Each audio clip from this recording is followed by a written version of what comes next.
Welcome to this new automotive news video for Wednesday, February 25, 2026. And today we have quite a bit of news about cars and their prices, with, for example, Nissan unveiling a new family car sold at the unbeatable price of 6,000 euros Volvo, presenting the new entry-level version of its EX30 SUV, and Audi announcing a price drop on its electric SUVs. But also Leapmotor, a brand of the Stellantis group, which is announcing the prices of its new hybrid SUV. On a completely different note, we'll talk about Aston Martin, which had a very difficult year in 2025 and is preparing to lay off 20% of its workforce. 1 in 5 employees. That's huge. And finally, we'll talk about the European dealership network of the Stellantis group, which, through a very long letter, has joined the manufacturers and the automotive industry to put pressure and ask for more flexibility from the European Commission regarding the transition to the end of combustion engines and towards electric cars. There are quite a few interesting things. These are the topics of this video for Wednesday the 25th. I hope you'll find them interesting. If that's the case, I'm counting on you as usual to show it. By supporting my channel for free, by leaving a like on this video, by boosting it. If the option appears for you, by subscribing for the next ones. I make a news video every day, and by leaving a little comment under this one, in which you can share your opinion about today's news. We're going to start by talking a little bit about Volvo, which is announcing the new entry-level version of its EX30 SUV. A SUV that we actually talked about yesterday in the video. Since the long-range and performance versions were recalled because of a problem with the electric batteries that could cause a fire. The timing is really particularly bad to present this new version. And yet, this is the moment the brand chose to talk about it. Maybe it's also because the brand has no choice and is in a state of urgency. Since sales of the X30 dropped by 23% in 2025, making it the 11th best-selling electric vehicle in Europe. Which isn't bad, we're not far from the top 10, but in 2024 it was in the top 3, so that's quite a drop. To try to boost sales, Volvo is going to offer a new version. It will feature a fully electric 148 horsepower engine paired with a smaller 51 kilowatt LFP battery, giving it a range of 339 kilometers. The big question is, how much will it cost? And for now, Volvo hasn't given a clear answer to that question. We know that Volvo is aiming for around 30,000 euros, maybe a little less, which will be significantly cheaper than the current entry-level EX30, which is 38,500 euros. It would be better for this Volvo if the price is closer to 25,000 than 30,000. Because if we look at what's selling in France or in Europe on the electric car market, in that price range, you can find much better options in terms of range than the 339 km announced by the EX30. I'll give a few examples. A BYD Dolphin is 28,000 euros and has a range of 427 kilometers. And if we look at French cars, there's the Renault 5 Electric, which costs 31,000 euros, so it's just above the 30,000 mark. And it offers 410 kilometers of range, and it still has the advantage, compared to the X30, of being much less ugly. So the case is far from one for Volvo with its new EX30. Before talking about Nissan, since we're on the topic of price drops for electric SUVs, I wanted to quickly mention Audi, which is lowering the price of its Q6 e-tron. It's their big electric SUV that's supposed to compete with the BMW iX3 and the upcoming GLC EQ. Audi has decided to completely reposition its Q6 e-tron. What they've done is they've removed the variant that was currently the entry-level model was the 250 horsepower version with the 83 kW batteries. This version has been removed, and the rest of the lineup has seen its price drop by about 7,000 euros. The performance version, which has 306 horsepower and a range of 639 kilometers, starts at 70,000 euros. The Quattro version, which has 428 horsepower and a similar range, starts at around 76,950 euros. A repositioning that raises two problems. The first is that even with this price drop, it's still expensive. Compared to the new iX3 and the new GLC EQ, which offers similar prices but ranges that go up to 805 km for the iX3. And the second problem is for first-time buyers. All those who bought the previous versions of the Q6 Citroën risk seeing the value of their car drop significantly on the used market. Since a price drop of several thousand euros on the new car market always leads to a price drop of several thousand euros on the used market. And that's never pleasant. Alright, now let's talk about Nissan, which surprised everyone by unveiling a new family SUV minivan, sold for less than 6,000 euros. You heard that right. It's the Nissan Gravit, a vehicle that's 3.99 meters long, so we're talking about a compact SUV minivan.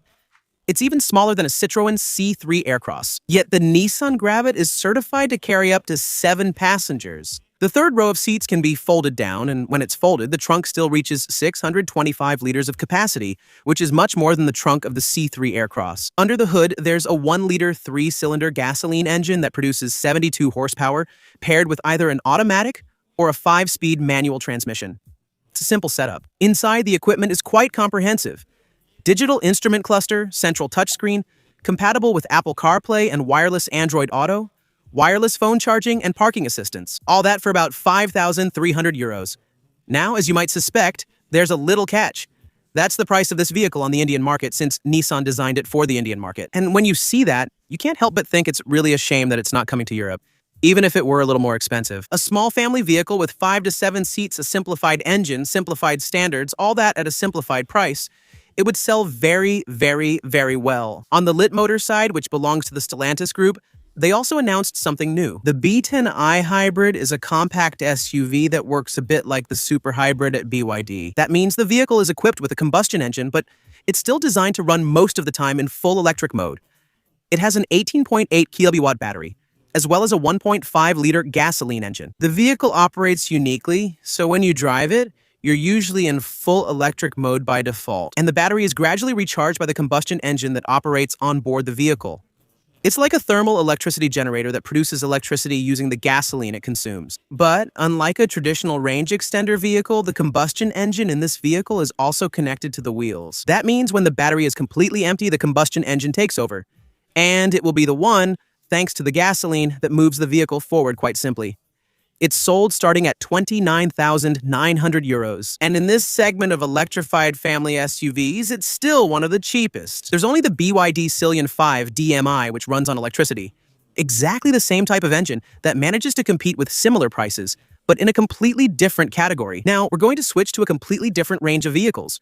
We're going to talk about Aston Martin because Aston Martin had a very, very, very bad year, 2025.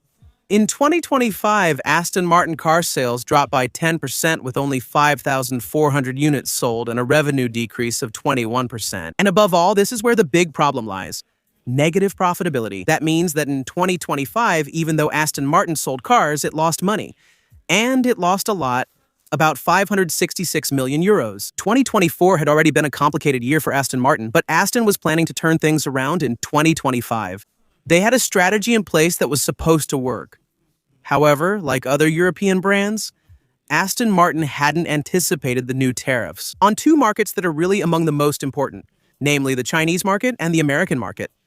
Aston Martin, even though it's a well-known brand, is still a pretty small company. This brand sells few cars and lacks the resources of big groups like Volkswagen to build factories in China or the US. Its factories are in Europe, and what happened is that its American and Chinese customers simply delayed their purchases of Aston Martin cars. Faced with uncertainties related to tariffs, especially concerning the American market where tariffs change almost every other day. To deal with this crisis, Aston Martin has just announced a major restructuring that could, in the worst case, lead to the elimination of up to 1/5 of its workforce. 20% of the jobs. The goal is to achieve £40 million, so let's say about 50 million euros in annual savings on payroll. Positions are being eliminated in production, offices, and engineering departments. That's a major issue. When a brand lays off engineers, it's sabotaging itself because it's also eliminating its ability to think and develop its future models, which it wants to sell. Aston Martin is hoping to get back on track by 2026 and believes its new Valhalla supercar, with 500 units planned, will help. Units that, as a reminder, will be sold for 1 million euros each. To finish, let's talk about Stellantis' European dealership network, which has sent a letter to the European Commission to raise the alarm about the situation of the automotive industry, and, more specifically, about the terrible situation of European car dealerships. On this topic, Stellantis is quite well positioned to talk about it, because Stellantis has one of the largest distributor networks in Europe. So what's happening? What does this letter say? First of all, there have been 16% fewer sales in 2025 compared to 2019, which was before COVID, this huge drop in sales. It's largely due to the fact that there's a huge gap between what the brands are offering to sell in terms of cars and what customers actually want to buy. There are still major obstacles to buying electric cars, and there still isn't really any natural demand for this type of engine. Car prices have gone up a lot. That's true. If we look at 2019, the average price of a new car in Europe was 26,000 euros. And 6 years later, in 2025, it's 36,000. That's a 40% increase in 6 years. The increase in these prices was largely due to European regulations, which change almost every other day, with manufacturers who are forced to spend billions of euros on innovation and development so that their next vehicles meet more and more European regulations. And that not necessarily the cost of development and the cost of innovation would be reflected in the final price of their car. Just like the manufacturers, they are calling for a relaxation of CO2 standards.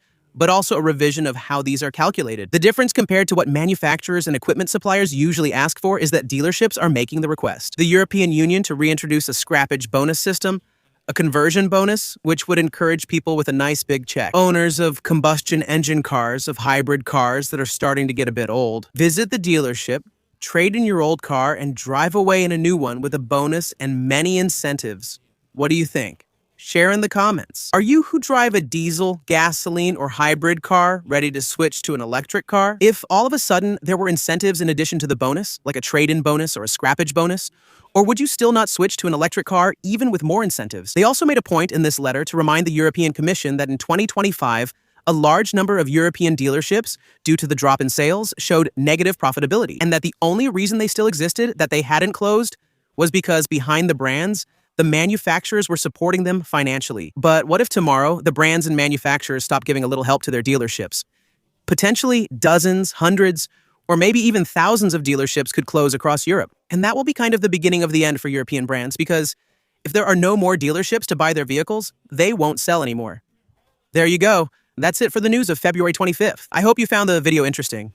If that's the case, I'm counting on you to show it as usual by leaving a like, subscribing for the next videos, and maybe even supporting the channel by clicking the join button below. I'll see you tomorrow for the next one. Bye.